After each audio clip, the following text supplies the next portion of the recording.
Hello, Blazers. Welcome to episode 78 of UAB Green and Told. Original air date Monday, August 15th, 2022.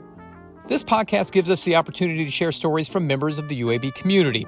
Be sure to listen back to past episodes at alumni.uab.edu/greenandtold on Spotify or the Apple Podcast app. While there, leave a written review to help more alumni find our podcast.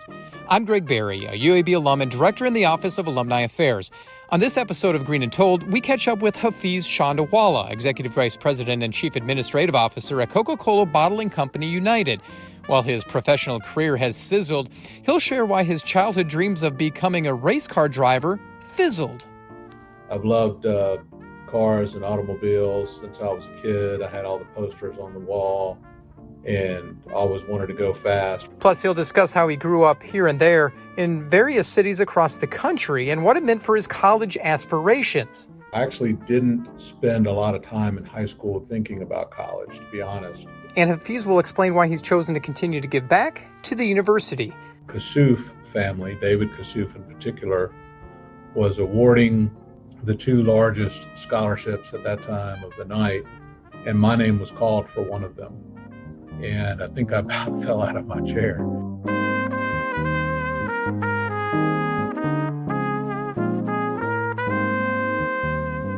Hafiz Chandiwala grew up in San Francisco and New York, Boston, Charlotte, and well, all over the U.S. as his parents moved from city to city following his father's career working to get nuclear power plants online.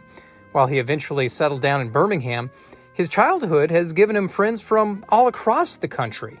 The negative side of probably moving around is really, truly lack of significant long-term childhood friendships.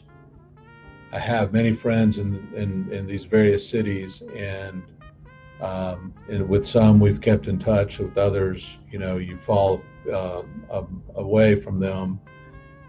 And but we try to keep in touch. It's just not the same as my children who were raised in Birmingham, and they have childhood friends from grade school all the way up that they will have as lifelong friends. So that's probably the trade-off.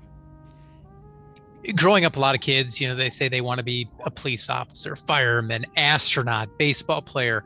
What did you want to do? What did you want to become? One thing and one thing only. Race car driver. Really? I did. I remember telling my parents on my 5th birthday, when a friend of theirs was visiting and asked me that question, I turned to them and I said, I want to be a race car driver. And I remember saying it like it was yesterday, and I remember saying it with a pretty significant amount of conviction. And they quickly went into the Indian parent culture of trying to convince me to be a doctor. So I settled for accountant. How about that? Yeah, definitely different spots on the spectrum, don't you think? Right. Now that was I've loved cars and automobiles since I was a kid. I had all the posters on the wall,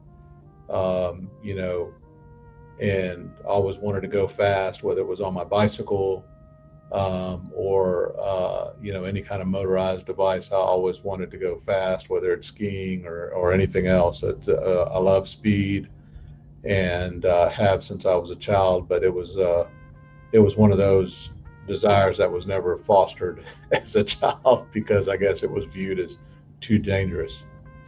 So at what point when you were growing up did you realize, what, this racing thing probably isn't going to be the future for Hafiz Chandiwala? Yeah, I probably learned that, figured that out in grade school. And my parents had a very strong emphasis towards education, a desire to see me excel in that arena because, the view was they were immigrants to the U.S. and both educated and both working and, living the American dream, building their family and their future together and their extended family. Most here in the U.S., some still in India, and they wanted, a better life for myself and my brother, and their view of that was first and foremost through education. What were the challenges of being a first generation American growing up in the United States? Culturally, I'd say you have your feet in two worlds a bit. In terms of the Indian culture versus the American culture, not too different in terms of family and holidays and family gatherings, etc. But there is the food, of course, is different. Um, just some of the cultural norms may be a little bit different. For example, all of your parents' friends are either uncle or auntie, whether they're related to you or not. And so I had a lot of uncles and aunties growing up. And so, you go to school and you're in the American culture, which, I was born and raised here, so that's my culture. And I go home and my parents understand that, but they didn't grow up here. So some of the things that I may have brought home may have been foreign to them in terms of cultural norms. And so you just had to understand that and adapt. And I think that certainly has made me adaptable to different situations, both moving around a good bit growing up, as we talked about earlier, as well as the cultural differences has just made me more adaptable to different situations that I get, when I get put into different situations, I feel like I can adapt fairly quickly. So that's a positive. It is, as I told my parents as a teenager growing up, whenever they would try to steer me towards something that was maybe their cultural norm growing up, I would remind them that I'm American. I would remind them that they chose to come here and build their life, and I was born here and I'm American. So this is my culture, and nothing wrong with it. Nothing wrong with their culture in India, but there are differences, and we just have to accept that and embrace the differences and celebrate the differences. But I think at the end of the day, we had a tight family unit, mom, dad, me, my brother, not unlike any other American family. You mentioned that your parents wanted to kind of push you into the medical field. You opted to go the accounting route. Two totally different things: race cars, accounting, medicine. Why accounting? I think I had an aptitude towards business growing up. I always liked to enjoyed buying and selling things. When I was in grade school in Charlotte, I had a long bus commute, and one of the ways I made money was I would buy candy in bulk and sell it on the bus. And we were bused across town. I had a 45-minute bus ride in Charlotte. I used that opportunity to have a little business, right? As I grew older, I traded in other things, and ultimately, I think I just enjoyed the business aspect of buying and selling things and making a profit. And so when I talked to my dad about college, he asked me what my interests were, and I quickly said business. And within business, it seemed like accounting was the best way to go versus a general business degree. Because, if you know the numbers and you understand the manner in which the business works, I think you have a pretty good, well-rounded knowledge of how to help the business. Did you use that thought process with the numbers and all the analytics in the college decision? Because here you are, somebody that grew up across the country. You graduate high school in Augusta, Georgia, but you end up going to UAB. I actually didn't spend a lot of time in high school thinking about college, to be honest. When I graduated, I had stayed on my own in Augusta, Georgia, my high school year, worked and went to school. When my dad and I talked about going to college, I mentioned taking a year off and a gap year. And he put his foot down and said, no, that's not going to happen. And he said, what do you want to do? And I said, well, something in the business arena. He said, well, UAB has a good business school. Why don't you come to Birmingham? You can get started at UAB. And then if you want to transfer, go somewhere else, go right ahead, but at least get started. And I did, and I never left. What kept you here? Because you had all of that experience from different spots. So you could have spread the wings and flown a little bit. But what kept you in Birmingham and at UAB? I really felt at home. I really felt like the professors cared about my success. I was working. I did get married in my freshman year, had a son at the beginning of my junior year, and just as I graduated, my daughter was born. And my professors knew that I was working significantly through college, as well as attending full-time classes, and they made a point to have a relationship with me, which I thought, really being as busy as I was, there really wasn't any time to think about transferring or going elsewhere. I was trying to finish through school to get my career started, given that I had this young family. And also, I didn't think I could replace that anywhere else. I felt pretty immediately at home at UAB. So why pick up and move across the country for what might be perceived to be something better when you have something really good right in front of you? Your college experience obviously totally different than most undergrads because you had the family. What were the challenges of juggling family with school and a job?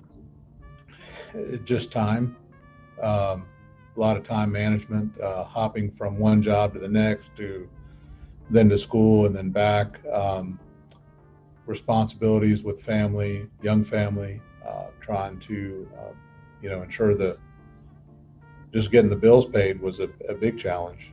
And, making sure I was performing well enough in school that would have the opportunity for quality employment upon graduation, so that I could better my family's financial situation as well. And I think we didn't get through that time without my parents' support. My brother helped a lot with babysitting, although he was in high school, and we just made it work. It was not easy, but we made it work. When you're going through UAB as an undergrad, what was the goal at that point? Racing obviously is behind you at this point. What did you want to do when you graduated? I wanted to start a career and provide for my family. I think that was the goal at that point. Once you have children, your priorities change pretty significantly and very quickly. So to ensure their health and safety and their financial, what's the right word, security. So to ensure their financial security was important. And so that really is what my focus was, particularly once my son was born, and then my daughter was born, as I said, just as I graduated. And I just never looked back. You just had to ensure that their needs were provided for and provide a opportunity for them to have a better life. When you graduated, what was that first career opportunity that you had? Yeah, so I worked with one of the jobs I had in the last 2 years of college was working with a regional firm, Warren Averett. And I did a host of different duties with them, including an internship for a few months, which was part of my curriculum at UAB.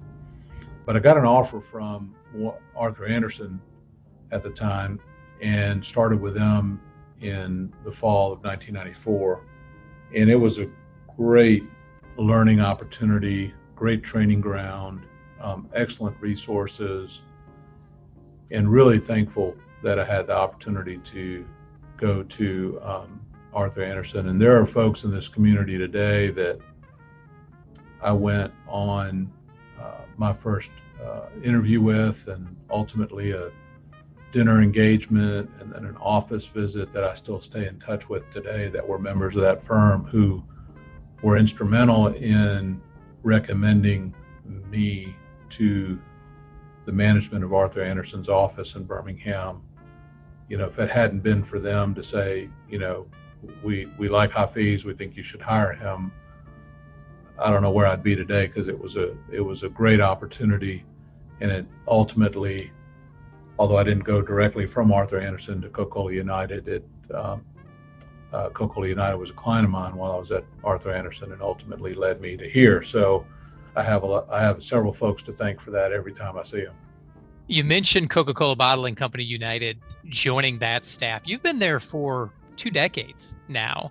What was the process of landing a job? Where did you start, and how did you climb through the corporate ranks?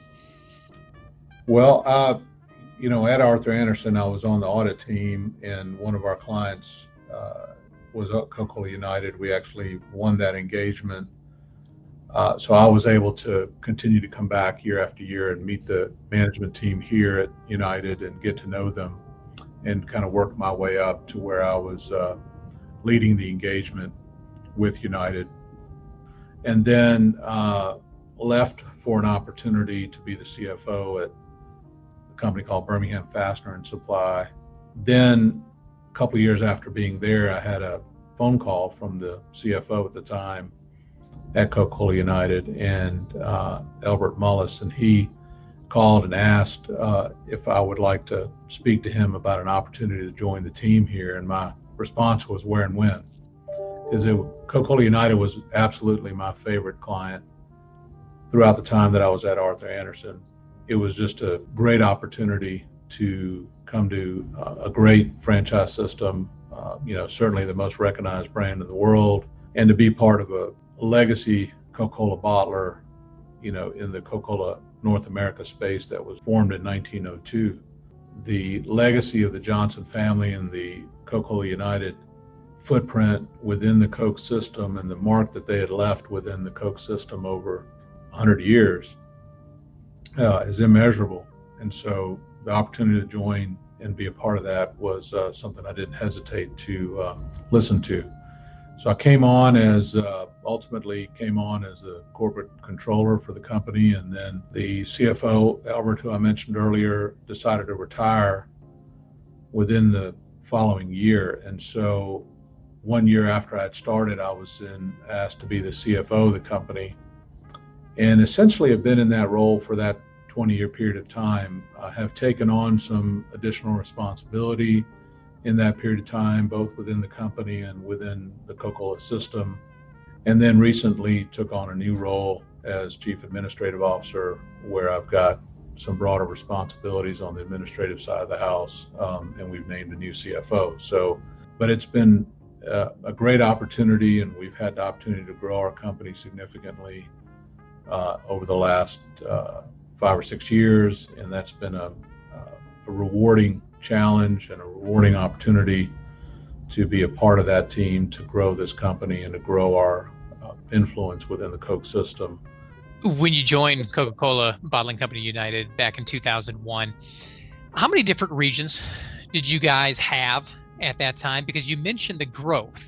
Well, we represented about 3% of U.S. bottle can volume, distribution, production in our legacy footprint. We did have territories in Louisiana through the I-10 corridor. We did have Mississippi territory. We did have Birmingham and a little bit north.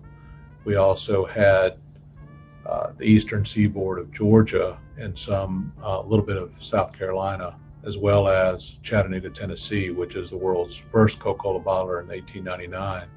The opportunity came about to refranchise the U.S. system, and we, along with a couple other legacy bottlers, got involved in a transaction that we call the System of the Future. And we worked with the Coca-Cola Company to ultimately put together a better structure, not just from a franchise map perspective, which I'll mention in a minute, but also from the standpoint of how we interact with one another and support one another, and how we're aligned as a system with the franchisor and the franchisee. So our footprint today is all the state of Georgia. We did have to exit South Carolina as part of that transaction. We still have Chattanooga, Tennessee, and a little bit of surrounding area around there that we expanded. We have most of the state of Alabama. We picked up the panhandle of Florida from Tallahassee west, expanded our footprint in southern Mississippi, and then we picked up about 98% of, now have 98% of Louisiana, including New Orleans and the northern part of Louisiana as well. So pretty significant franchise. And from a volume distribution percentage, it's about 12% of U.S. volume. So pretty significant growth in terms of production and distribution of Coca-Cola bottle can products across the Southeast. And if I remember right, Georgia, Atlanta, home of Coca-Cola, is part of Coca-Cola Bottling United, correct? It is, and it was a wonderful opportunity, certainly one we do not take lightly, and one that we are proud to have, to be asked to be the Coca-Cola bottler, both production and distribution within the Atlanta market and throughout the state of Georgia, where Coca-Cola bottlers around the world will come and visit with the Coca-Cola Company. And if they're out in the trade, they're looking at our execution in store. And it is certainly something that we don't take lightly and don't take for granted, and are grateful to have that opportunity to showcase our execution in the market. How did UAB set you up for success as Coca-Cola Bottling Company United expanded from 2015 through the present? Well, I think UAB gave me a great foundational background, not just in accounting, but in business in general. I think that UAB also provided the opportunity for me to work while getting my education, so that opportunity to learn in the real world while getting my education was important.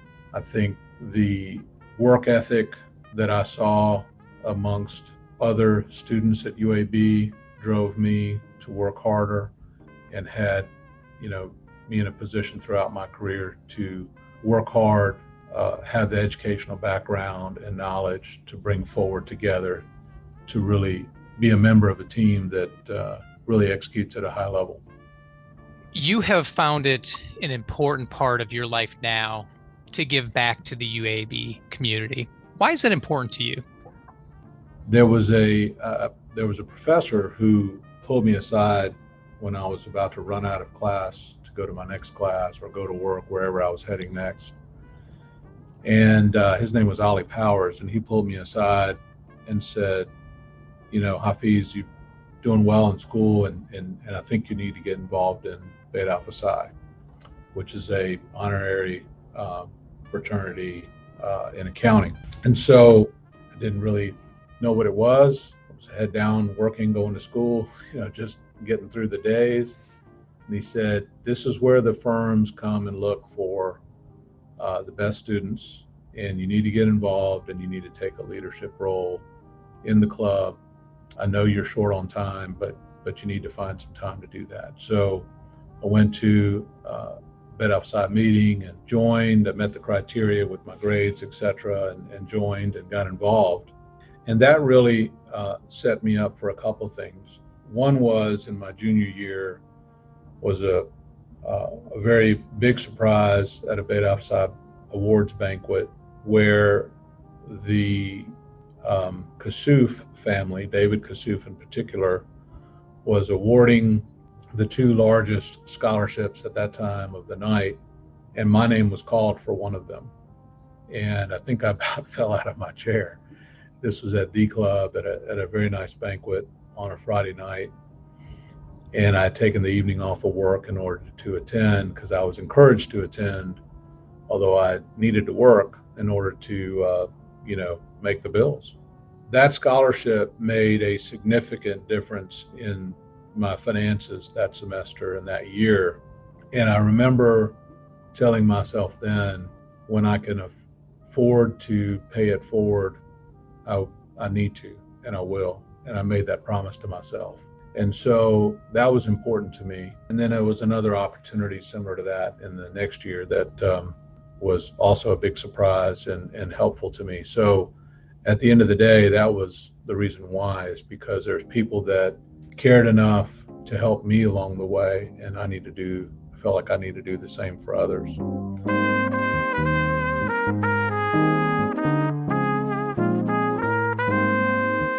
That's Hafiz Chandiwala, Executive Vice President and Chief Administrative Officer at Coca-Cola Bottling Company UNITED in Birmingham. Hafiz graduated from the UAB Class School of Business with a bachelor's degree in accounting in 1994. He also served on the UAB National Alumni Society Board of Directors, including a year as president. With a passion for UAB, Hafiz definitely has a good idea of what it means to be a Blazer. To me, I would say a Blazer is one who pushes forward through obstacles. If I think about this young university, 50 years old, and you think about its humble beginnings to where it is today, I think about a university that has pushed through obstacles in Birmingham and the surrounding areas in order for it to grow and to thrive. And I think about my classmates at UAB, and I think about we all pushed through working and going to school. And I think about the university's growth in the city. I think about athletics. You think about the decision with respect to football and it coming back. I mean, that's pushing through obstacles and the community coming together. So that's what it means to me, I think. And no excuses, just find a way. Be sure to listen into previous episodes of UAB Green and Told. You can find all of them at alumni.uab.edu/greenandtold. Know someone who we should have on the podcast? Email greenandtold@uab.edu. Finally, be sure to follow us on Facebook, Instagram, and Twitter. Just search for UAB Alumni. Thanks for listening, and until next time, go Blazers.